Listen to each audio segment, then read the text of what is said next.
আসসালামু আলাইকুম। ওয়ালাইকুম সালাম। ভাই আসলে আজকালকার যুগে দেখি যে অনেক মানুষ, অনেক মুরব্বীরা এরা বৃদ্ধাশ্রমে থাকে। তাদের দেখা যায় 7টা-8টা সন্তান, তারা কেউই দেখাশোনা করে না। বা এই কিছুদিন আগে দেখলাম যে 8 ছেলের মা, উনিও বৃদ্ধাশ্রমে, ছেলে মেয়ে সবাই তার সম্পত্তি লিখে নিয়ে তারে ছাইরা চলে গেছে। আসলে বেসিক্যালি এখন বর্তমান জামানায় এরকম ঘটনাগুলো কেন ঘটে, আপনার কি মনে হয়? ভাই এইটার ঘটনার কারণ অনেকগুলো রিজন আছে, বলে শেষ করা যাবে না। এক নাম্বার রিজন হচ্ছে কি, ধরেন প্রত্যেকটা মানুষের একটা প্রয়োজন থাকে, রাইট। মা বাপের ছেলেমেয়ের একটা প্রয়োজন যখন শেষ হয়ে যায় তখন ছেলেমেয়ে মনে করে মা বাপের প্রয়োজন দরকার নেই। দরকার নেই। এই যে আজকে যারা বৃদ্ধাশ্রমে যাচ্ছে এদের জন্য দায়ী কারা জানেন? বাবা মা। মা বাপ। একটা সন্তানের প্রতি বাবার কিছু হক থাকে, মানে করণীয় থাকে। জন্মের পরে 4টা করণীয় কাজ থাকে। আচ্ছা আচ্ছা। আপনি জানেন? একটা হচ্ছে তার ডান কানে আজান দেওয়া, বাম কানে একামত দেওয়া। আচ্ছা আচ্ছা। তার একটা সুন্দর অর্থবোধক নাম রাখা। কি নাম? সুন্দর একটা অর্থবোধক না। ঘটনাটা একটু লম্বা করবো যদি আপনার সময় থাকে, না শর্টে? শর্টে না হইলে এই নামের একটা খুব স্পেশাল আপনার জিনিস শুনাইতাম, তারপরে শোনাই যেহেতু কথাটা। নাম ইমাম আবু হানিফার জামানায় উনি বেঁচে ছিলেন।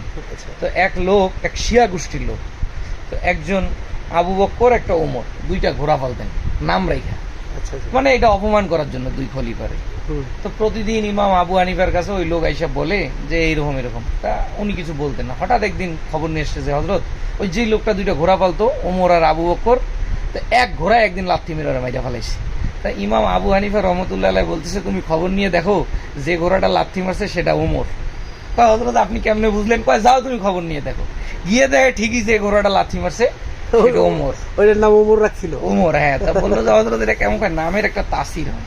নাম যে আবু বক্করের মতো লোক লাথি মারবে না, উনি খুব নরম দিলের মানুষ, ওমর খুব নরম মানুষ। যেহেতু ওমরের অপমান করছে তাই লাথিটা মারলে ওমরের নামে যে ঘোড়াটা ওটাই মারছে। তো নামের একটা তাসির হয়। তো বাপ মার একটা করণীয় কাজ, তাকে সুন্দর ইসলামিক একটা অর্থবোধক নাম রাখা। দ্বিতীয়, তাকে আল্লাহকে চিনানো। দ্বিতীয় নাম্বার, আল্লাহকে চিনানো। কোনো মানুষ যদি আল্লাহকে চেনে, তার প্রকৃত জাত সে চিনে, কোনোদিন প্রয়োজন শেষ হইলে ওই জিনিসটাকে আর ফেলে দিবে না।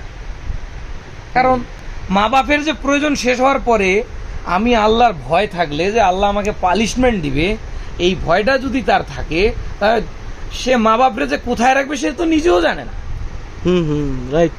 যখন তার আল্লাহর ভয় থাকবে, ওই যে একটা গান শুনেন নাই, পিঁপড়ায় খাবে মাটিতে রাখিনি, মাথায় রাখিনি উকিনে বলে, মানে রাখবো মাঝখানে। ওর যখন ভয় থাকবো যারে আল্লাহ যদি আমার মা বাপরে না দেখে আমার পেদানি দিব। এখনকার মা বাপ চিনাইছে কার সাথে? তার গায়ের উল্লার সাথে। তার এমন পরিমাণ ইঞ্জিনিয়ার বানাইছে, আল্লাহ রসুল সে কিছুই জানে জানে না। এমন বড় ইঞ্জিনিয়ার হয়েছে, রড সিমেন্ট মিশাইতে ও ভুলেই গেছে আল্লাহ কি জিনিস। তো কোনো কিছুদের কমান্ডিং এর যদি ভয় না থাকে মানুষ, তাহলে কিন্তু মানুষ ডিসিপ্লিনে আসে না। না, কমান্ডিং থাকতে হবে। তাই কমান্ডিংটা যদি আল্লাহর ভয় তার ভিতরে থাকতো, সে অবশ্যই ওই মা বাপ জীবনে না, ওই ছেলে যদি রিক্সাও চালাইতো, ওর সর্বোচ্চ জায়গায় তার মা বাপের রাখতো। রাইট। রাখে না একটাই কারণ, ওই মা বাপ বানাইছে ওরা বিশাল বড় ইঞ্জিনিয়ার বানান না, নাই তো ইঞ্জিনিয়ার বানাইতে ওরে আল্লাহর একটু দিকে ওরে আল্লাহরে চিনাই দেন না। আজকালকার এই যে ভার্সিটির ছেলে পেলে, এই যে ফেসবুকে একটা জিনিস ভাইরাল হচ্ছে দেখছেন, যে বর্তমানে রং মাখতেছে, রং মানে রঙের খেলা খেলতেছে। তো তখন সাংবাদিকরা গিয়ে ওই ছেলেটার জিজ্ঞেস করলো যে আপনার রোজা হালকা হচ্ছে না? রোজা হচ্ছে সংযম, আর এটা একটু আনন্দ উল্লাস। এই যে কথাগুলো, এগুলো দিয়ে আসলে মানে বর্তমান সমাজের ছেলে পেলে দেখলাম যে ইসলাম সম্বন্ধে কিছুই জানে। এইটা হচ্ছে ভাই, আজকে যারা আমরা মুসলমান দাবি করতেছি, এরা হচ্ছে পৈতৃক সূত্রে পাওয়া মুসলমান। পৈতৃক সূত্রে বুঝেন, এটা একটা জমির হিসাব, যে এই জমিটা পাইছিস কেমনে? আমার দাদার দাদা কামাইতে হয়ে গেছে, বাপের সূত্রে আমি পাইছি। একটা নিজে অর্জন করা সম্পদ ব্যবহার করার পার্থক্য আর নিজের উপার্জিত সম্পদ, দুইটার ভিতরে পার্থক্য আছে। আজকে যারা ইসলাম পাইছে এদের জন্য কোনো স্যাক্রিফাইস নেই। বাপ মুসলমান ছিল মোহাম্মদ খলিল মিয়া, তার ফলা হয়েছে মোহাম্মদ আব্দুল ওহাব, কিন্তু আসলে পৈতৃক সূত্রে ও তো জানে নাই জমিটা অর্জন হয়েছে কিভাবে। যে আসলে ইসলাম জানা দরকার, কারণ এই পৈতৃক সূত্রে পাইছে দিকে কেউ কোনো খবর রাখে না। আমার দাদাই জমি করে